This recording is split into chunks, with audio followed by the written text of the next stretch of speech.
Welcome friends. சிறகடி கேஸை இன்றைக்கி எபிசோடில் ஸ்ருதிட்ட ரவி முத்து நடந்த விதத்தை பற்றி சொல்கிறாரு. எனக்கு இது பெரிய விஷயமாவே தெரியலை அப்படின்னு ஸ்ருதி சொல்கிறாங்க. அவங்க ரூமை அவங்க கேட்குறாங்க அப்படின்னு சொல்கிறாங்க. நம்ம ஷாப்பிங் போயிட்டு அதுக்கப்புறமா அவங்க வீட்டுக்கு போகலாம் அப்படின்னு சொல்லிடுறாங்க ஸ்ருதி. ஒரு பக்கம் மீனா முத்துக்கு கால் பண்ணிகிட்டே இருக்கிறாங்க. ஆனால் முத்து காலை எடுக்கவே மாட்டேன்றாரு. முத்துவோட ஃப்ரெண்டு சொல்கிறாரு, இப்போ தான் அப்பாவுக்கு ஆப்ரேஷன் பண்ணியிருக்கிறாங்க, ஏதாவது எமர்ஜென்சியாக கூட இருக்கலாம்ல, ஃபோன் அட்டன் பண்ணி என்னென்னு கேளு முத்து அப்படின்னு சொல்கிறாரு. முத்துமே ஃபோன் அட்டன் பண்ணி பேசுகிறாரு.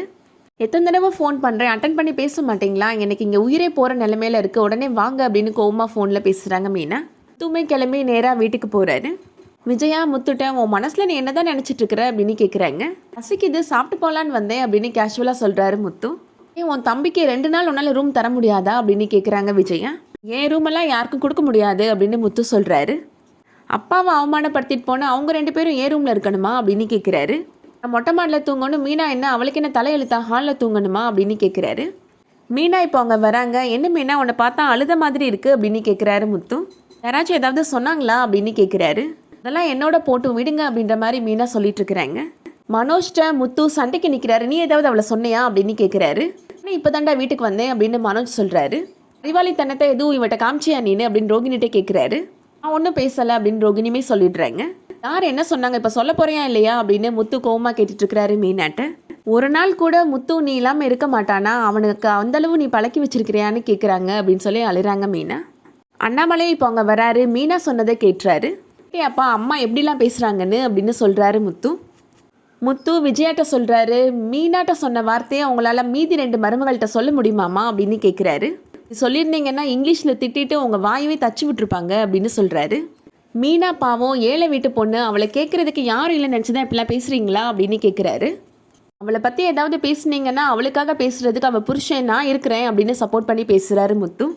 இவ்வளோ கஷ்டத்துலையும் முத்து மீனாவுக்கு சப்போர்ட்டாக இருக்கிறது மீனாவுக்கு ரொம்ப சந்தோஷமாக இருக்குது. மீனா பிரச்சனை பண்ண ஆம்பளையிலே கல்லை விட்டு அடித்தவ அப்படின்னு சொல்கிறாரு முத்து. உங்கள் மேலே இருக்கிற மரியாதையினால் அவள் அமைதியாக இருக்கிறா, இல்லை கையில் கிடக்கிறத தூக்கி எறிகிறதுக்கு எவ்வளோ நேரம் ஆகும் அவளுக்கு அப்படின்னு கேட்குறாரு.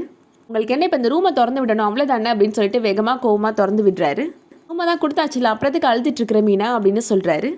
வழக்கம் போல் அண்ணாமலை விஜயாவை கூப்பிட்டு அட்வைஸ் பண்ணுறாரு. நீ பேசினதெல்லாம் ரொம்ப தப்பான வார்த்தை விஜயா, அவள் மனசு எவ்வளோ கஷ்டப்பட்டிருக்கோம் அப்படின்னு சொல்கிறாரு. எல்லா மருமகள்களையும் நீ ஒரே மாதிரி தான் பார்க்கணும் அப்படின்னு சொல்கிறாரு. குத்து பண்ணது மட்டும் தப்பு கிடையாதா, என்ன மட்டும் குத்தம் சொல்கிறீங்க அப்படின்னு விஜயா கேட்குறாங்க. நான் ஒன்றும் அந்த மாதிரிலாம் பேசலை, அவள் தான் தேவையில்லாமல் வார்த்தையை திரிச்சு பேசுகிறா அப்படின்னு சொல்லி சமாளிக்கிறாங்க விஜயா. உன் கூட நான் இத்தனை வருஷம் குடும்பம் நடத்திருக்கிறேன், நீ எப்படி பேசுவேன்னு எனக்கு தெரியாதா விஜயா அப்படின்னு கேட்குறாரு அண்ணாமலை. எல்லா மருமகள்களையும் ஒரே மாதிரி பாரு, இவங்க கோடீஸ்வர வீட்டு பொண்ணு, இவ ஏழை வீட்டு பொண்ணுலாம் பிரித்து பார்க்காத விஜயா அப்படின்னு அட்வைஸ் பண்ணுறாரு. என்னதான் அண்ணாமலை அட்வைஸ் பண்ணாலும் விஜயா ஒரு காதில் வாங்கி இன்னொரு காதில் விட தான் போகிறாங்க. மீனா எதிர்த்து பேச ஆரம்பித்தாதான் விஜயா அமைதியாக இருக்கிறதுக்கான வாய்ப்பு இருக்குது. அண்ணாமலை விஜயாட்ட சொல்கிறாரு, முத்துவும் மீனாவும் அவங்க ரூம்லேயே இருக்கட்டும் அப்படின்னு சொல்கிறாரு. ரவிக்கே நம்ம ரூமை கொடுத்துடலாம் அப்படின்னு சொல்கிறாரு அண்ணாமலை. நம்ம ரூம் எப்படி கொடுக்க முடியும் அப்படின்னு கேட்டுட்ருக்குறாங்க விஜயா. நீ தானே ரவி வீட்டுக்கு வரணும்னு ஆசைப்பட்ட, அப்போ நம்ம ரூமை தான் நீ கொடுக்கணும் அப்படின்னு சொல்கிறாரு அண்ணாமலை. என்ன பண்ணுறதுன்னு தெரியாமல் விஜயா முழிச்சிட்ருக்குறாங்க. வெயிட் பண்ணி பார்க்கலாம் என்ன நடக்க போகுதுன்றத. இந்த வீடியோ பிடிச்சிருந்துச்சுன்னா லைக் பண்ணிக்கோங்க. சீரியல் அப்டேட்ஸ்க்கு நம்ம சேனலை சப்ஸ்கிரைப் பண்ணிக்கோங்க. தேங்க்ஸ் ஃபார் வாட்சிங்.